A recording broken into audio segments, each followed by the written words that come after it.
Ok, donc comme on l'a dit, on va créer une définition de tâche. Du coup, on part dans tâche définition. Bon, on va faire créer une définition de tâche. On va faire créer, ouais, create. On peut créer avec le site web ou on peut créer en JSON.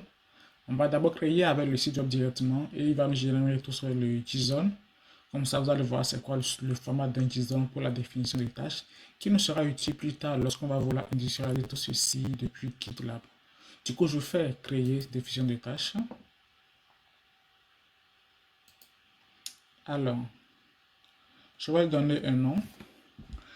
Je vais le nommer tâche F3. Le nom de notre classe c'est staging. Staging. Voilà, je mets le taf là. Et le T en majuscule. Pour dire que c'est une tâche pour F3 staging. Alors, cette tâche que je veux créer ici, en fait, je peux l'appliquer. Non, je la laisse en F3 staging. Ok. Je continue. Add fragrance, oui. Quel système d'exploitation? Linux, je laisse ça sur Linux. Mémoire 3 Go processeur, on définit notre truc ici. Alors, ici, au niveau des rôles. Alors, maintenant ici, on parle des rôles. Les rôles, c'est quoi? Les rôles, ils permettent en fait de donner des autorisations au conteneur. Du coup, c'est comme des permissions, des droits, des accès pour qu'il puisse accéder à telle API de AWS ou pas.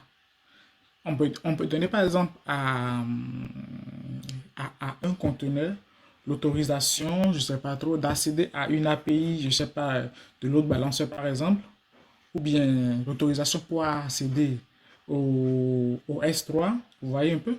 Du coup, c'est des accès qu'on appelle les rôles ici. Et ce que nous allons faire ici, bon, moi j'ai un rôle déjà préconfiguré ici que j'utilise souvent. Ce qu'on va faire, on va faire créer un nouveau rôle comme ça. Vous allez voir comment créer un rôle également et comment attribuer les autorisations à un rôle.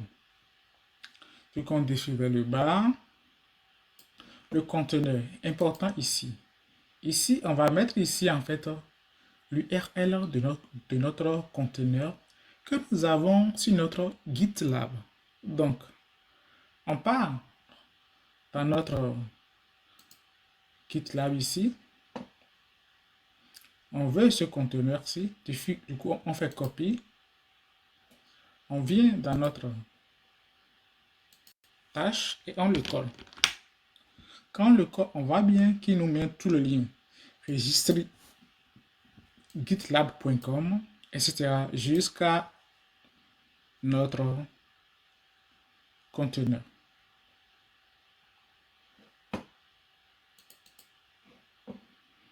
Ok. Et ici, on décide ici du nom qu'on veut donner à notre conteneur. On peut l'appeler par exemple F3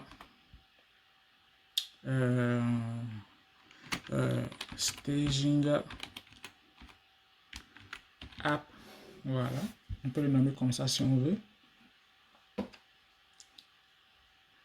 Maintenant, pour que GitLab puisse accéder à notre registre qui est ici, quand notre projet est en public, c'est simple, mais quand notre projet est en privé, il a besoin en fait des autorisations. Du coup, il aura besoin et des clés d'accès pour pouvoir accéder à notre repo qui est sur notre GitLab. Et ça, nous allons voir comment le faire. Avant de le... Bon, ok, on le voit directement. Oui, on le voit directement.